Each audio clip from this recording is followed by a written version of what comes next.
पिछले कई वर्ष पहले यानी कि देश आज़ाद नहीं हो गया था, आज देश आज़ाद के वक्त गोडसे और गांधी जी के बीच में क्या हो गया है। ये तो एक वीडियो सोशल मीडिया में इतना वायरल हो चुका है कि सभी मोबाइल में लोग ये देख रहे हैं कि गोडसे के एक्टिंग में कैसे कहते हैं गांधी जी के बारे में, सियासत के बारे में। उस वक्त देश आज़ाद हो रहा था, उस वक्त क्या चल रहा था, क्या गांधी जी कर रहे थे और भगत सिंह के साथ में क्या हो गया, राजगुरु के साथ में क्या हो गया, सुखदेव के साथ में क्या हो गया, ना जाने तब देश के लिए, आज़ादी के लिए लड़ने वालों के साथ में क्या क्या हो गया है। अब एक सीरियल बना हुआ है, एक वीडियो बना गया है, वो वीडियो इतना सोशल मीडिया में वायरल हो चुका है। अब हम आपको दिखाएंगे एक वीडियो सोशल मीडिया में कितना वायरल हो चुका है, देखिएगा एक रिपोर्ट में।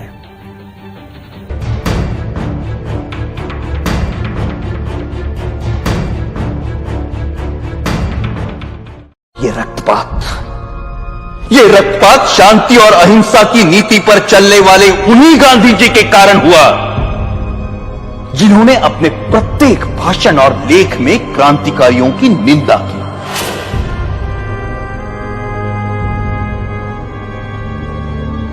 जब गांधी जी के प्रचंड विरोध के बावजूद भी मार्च 1931 के वार्षिक अधिवेशन में कांग्रेस ने भगत सिंह के साहस की प्रशंसा में प्रस्ताव पारित किया, तब गांधी जी अपनी इस पराजय को नहीं भूले और कुछ महीने भीतर जब मुंबई के गवर्नर पर गोली चली तो गांधी जी ने उसका कारण भगत सिंह की प्रशंसा में पारित इस प्रस्ताव को ही बताया।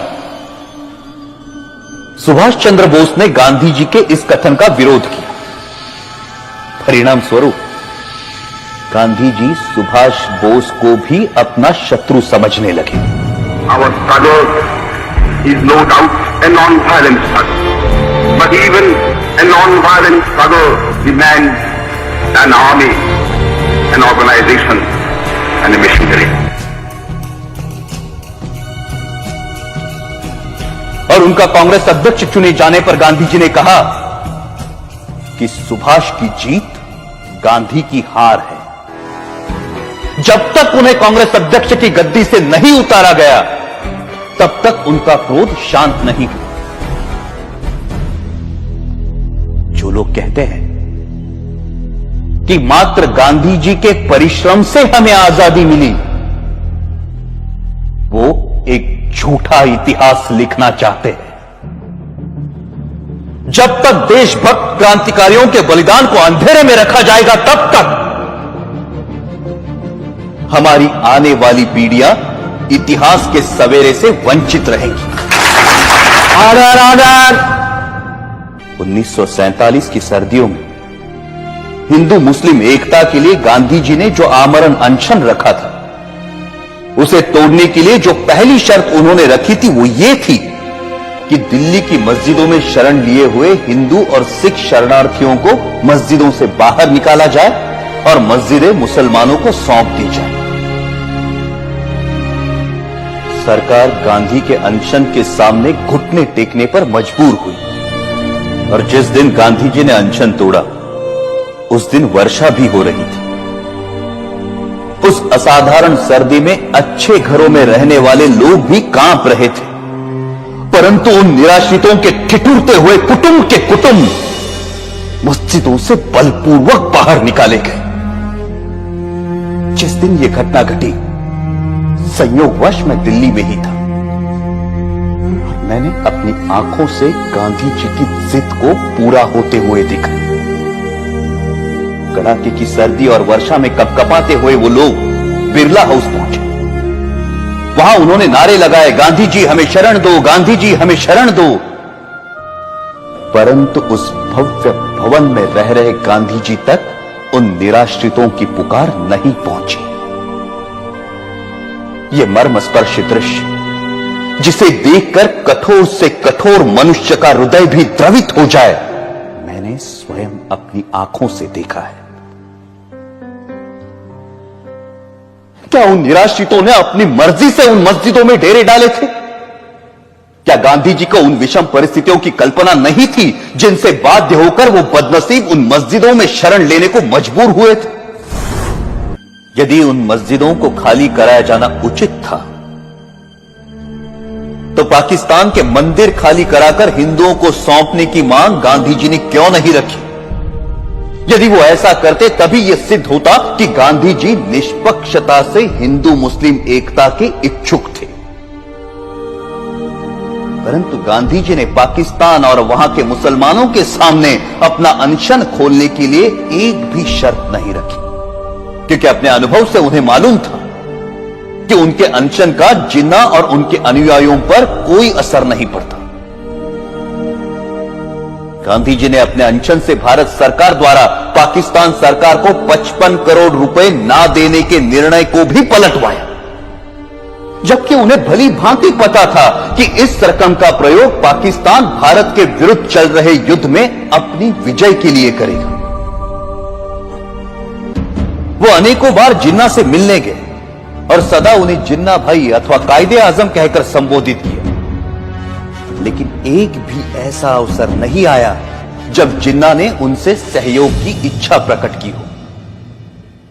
गांधी जी की जिस आध्यात्मिक शक्ति और अहिंसा की महिमा का सब जय जयकार करते हैं, वो जिन्ना की दृढ़ता के सामने नपुंसक सिद्ध हुई। जब गांधी जी को यह दिखाई दे चुका था कि वो अपनी आध्यात्मिक शक्ति से जिन्ना को प्रभावित नहीं कर सकते, तो उन्हें अपनी नीति का पुनर्मूल्यांकन करते हुए किसी दूसरे नेता को जिन्ना और मुस्लिम लीग से निपटने का कार्य सौंप देना चाहिए था। परंतु व्यक्तिगत महत्वाकांक्षा राष्ट्रहित पर इतनी भारी पड़ी कि राष्ट्र के दो टुकड़े हो गए।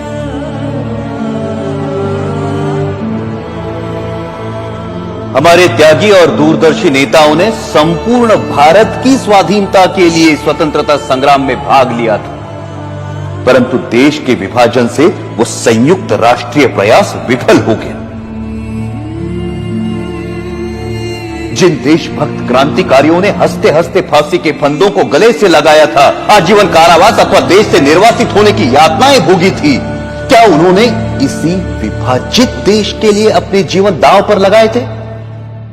14 अगस्त 1947 को छलपूर्वक भारत के विभाजन को स्वीकार कर लिया गया और पंजाब, बंगाल और सीमा प्रांत के हिंदुओं के भविष्य की किसी ने कोई चिंता नहीं की।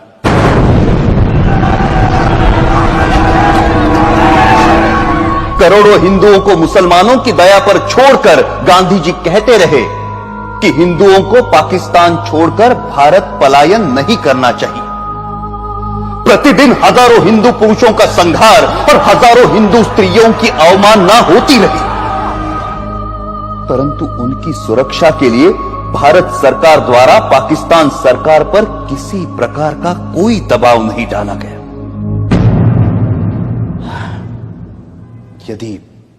यदि समाचार पत्र पाकिस्तान में हिंदुओं पर हो रहे अत्याचार के संबंध में कुछ लिख देते तो उसका अर्थ यह लिया जाता है कि समाचार पत्र हिंदू और मुसलमानों में मतभेद फैलाने का काम कर रहे हैं और उन पर प्रेस इमरजेंसी एक्ट की धाराएं लागू कर दी जाती हैं।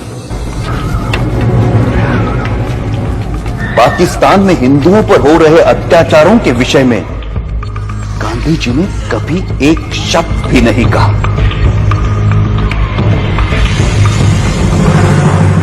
यह कहना अनुचित नहीं कि पाकिस्तान में हिंदू जाति और हिंदू संस्कृति को मिटाने के लिए जो अत्याचार हो रहे हैं, उसका मूल कारण गांधी ही है। यदि भारत की राजनीति को भली भांति संभाला जाता तो ऐसा संघार जिसका उदाहरण इतिहास में कहीं नहीं मिलता, कभी भी घटित ना हुआ होता।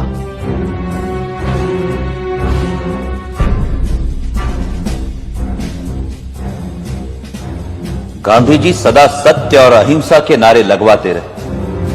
कोई भी समझदार व्यक्ति इन नारों को बुरा नहीं कह सकता, परंतु यह आशा करना कि जीवन सदैव ऐसे उच्च आदर्शों के अनुसार चलेगा, एक दिवा स्वप्न है। वास्तव मुझे स्पष्ट दिखाई देता था कि यदि मैंने गांधी जी का वध किया, मैं जड़ मूल से नष्ट कर दिया जाऊंगा।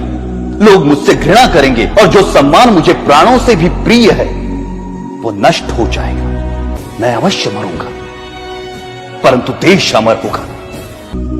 मुझे स्पष्ट दिखाई देता था कि यदि मैंने गांधी जी का वध किया, मैं जड़ मूल से नष्ट कर दिया जाऊंगा। लोग मुझसे घृणा करेंगे और जो सम्मान मुझे प्राणों से भी प्रिय है वो नष्ट हो जाएगा। परंतु मुझे यह भी दिखाई देता था कि भारत की राजनीति से गांधी जी के प्रस्थान से ही भारत का भाग्योदय होगा और देश एक महाशक्ति बनकर उभरेगा। मैं अवश्य मरूंगा, परंतु देश अमर होगा। मुझे गालियां मिलेंगी, परंतु विश्व में भारत का नाम होगा। और यही सोचकर मैंने गांधी जी का वध करने का निर्णय लिया और अपना यह निर्णय किसी को नहीं बताया। अंततः 30 जनवरी 1948 को मुझे मेरा निर्णय साकार करने में सफलता मिली। यदि देशभक्ति पाप है तो मैं मानता हूं मैं पापी हूं, और यदि देशभक्ति प्रशंसनीय है तो मैं स्वयं को उस प्रशंसा का अधिकारी मानता हूं। मेरे जीवन का अंत तो तभी हो गया था जब मैंने गांधी जी पर गोली चलाई थी। उसके पश्चात तो मैं एक अनासक्त जीवन बिता रहा हूं और मुझे अपने कृत्य पर कोई पश्चाताप नहीं है। गांधी जी ने इस देश के प्रति जो योगदान दिया है उसके लिए मैं उनका आदर करता हूं और इसीलिए उन पर गोली चलाने से पहले मैं उनके सामने नतमस्तक हुआ था।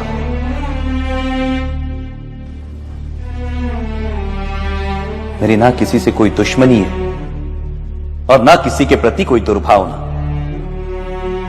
आप मेरे बयान को जिस प्रकार देखना चाहे देखिए और अपनी भावना के वशीभूत जो कार्य मैंने किया है उसका जो दंड मुझे देना चाहे देखिए। मैं किसी प्रकार की कोई दया नहीं चाहता। मैं ये भी नहीं चाहता कि मेरी ओर से कोई दया की याचना करे। इस अभियोग में मेरे साथ कई लोगों को षड्यंत्रकारियों के रूप में शामिल किया गया है। इस बारे में मैं पहले भी कह चुका हूं कि इस कार्य में मेरा कोई साथी नहीं है और केवल मैं ही इसका उत्तरदायी हूं। अंत में मैं ये कहना चाहता हूं कि जो वक्तव्य मैंने दिया है वो सत्य और शुद्ध है। इसमें प्रस्तुत प्रत्येक बात संदर्भ ग्रंथों को देखकर तैयार की गई है। मैंने ये लंबा वक्तव्य इसलिए नहीं दिया कि लोग मेरे कार्य को सराहें, बल्कि इसलिए दिया है कि लोग मेरे विचारों को भली भांति जान जाए और किसी के मस्तिष्क में कोई भ्रांत धारणा न रहे। भगवान करे हमारा देश फिर अखंड हो और भारतीय उन विचारों का त्याग करे जो अत्याचारी के आगे झुकने की प्रेरणा देते हैं। यह सत्य है कि मैंने सैकड़ों लोगों के बीच दिन के समय गांधी जी पर गोलियां चलाई, परंतु मैंने भागने का प्रयत्न नहीं किया और ना ही स्वयं पर गोली चलाई। मैंने कानून के सामने आत्मसमर्पण किया क्योंकि मैं अपने विचारों को खुली अदालत में प्रकट करना चाहता था। आलोचनाओं के बावजूद मैंने जो कृत्य किया है उसके नैतिक पक्ष पर मेरी आत्मा कभी भी विचलित नहीं हुई और मुझे किंचित भी संदेह नहीं कि सच्चाई और ईमानदारी से इतिहास के इस अध्याय को जब इतिहासकार लिखेंगे तो वो मेरे कार्यों और उसके परिणाम का सही मूल्यांकन करेंगे। मेरा वक्तव्य अब समाप्त हो चुका है। आपने इसे ध्यान से सुना और सुविधाएं दी, उसके लिए मैं आपका कृतज्ञ हूं। जिन्होंने मुझे इस अभियोग में कानूनी सहायता दी और इस अभियोग से संबंधित पुलिस अफसरों का भी मैं कृतज्ञ हूं। जेल के अफसरों को भी सद्व्यवहार के लिए धन्यवाद। अखंड भारत अमर रहे।